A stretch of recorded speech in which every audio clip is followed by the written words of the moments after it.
നിങ്ങളുടെ ഇഷ്ട പരമ്പരകൾ എക്സ്ക്ലൂസീവായി സൺ നെക്സ്റ്റ് ആപ്പിലൂടെ തികച്ചും ഫ്രീ ആയി ഇപ്പോഴേ ആപ്പ് ഡൗൺലോഡ് ചെയ്യൂ.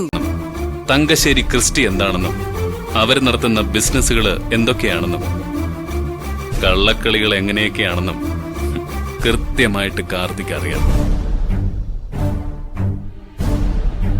അത് മാത്രമൊന്നുമല്ല,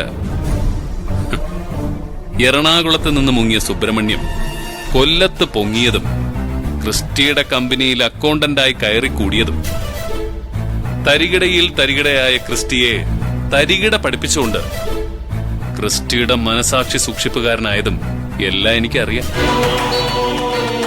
അല്ല സാറിനെ ഞാൻ ഇപ്പോഴല്ലേ കണ്ടത്, ഇതൊക്കെ എപ്പടി തെരിയും? താനിപ്പോഴാണ് എന്നെ കണ്ടതെന്ന് കരുതി ഞാൻ ഇപ്പോഴാണ് തന്നെ കണ്ടതെന്ന് വിചാരിക്കരുത്. നിങ്ങളുടെയൊക്കെ മനസ്സിൽ ഞാൻ മരിച്ചു എന്ന് കരുതി എന്റെ മനസ്സിൽ നിങ്ങളാരും മരിച്ചിട്ടില്ലായിരുന്നല്ലോ. ഞാൻ അവസാനിച്ചു, കാർത്തിക് എന്ന മനുഷ്യൻ ഇനി ഇല്ലാന്ന് അങ്ങനെ തീരുമാനിച്ചത് നിങ്ങളൊക്കെ മാത്രമായിരുന്നു. എടോ സുബ്രഹ്മണ്യ, പക്ഷെ ഞാൻ അങ്ങനെ ആയിരുന്നില്ലല്ലോ. നിങ്ങൾ ഓരോരുത്തരും എന്ത് ചെയ്യുന്നു, എങ്ങോട്ട് പോകുന്നു, എന്ത് ചിന്തിക്കുന്നു എന്ന് പോലും കാർത്തിക് അപ്പപ്പോ മനസ്സിലാക്കിക്കൊണ്ടിരുന്നു.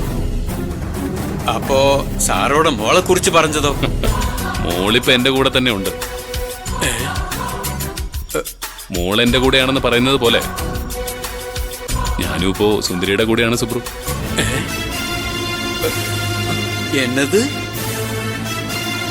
സുന്ദരിയോടെ കൂടെ ഇരിക്കുകയാണെന്നോ?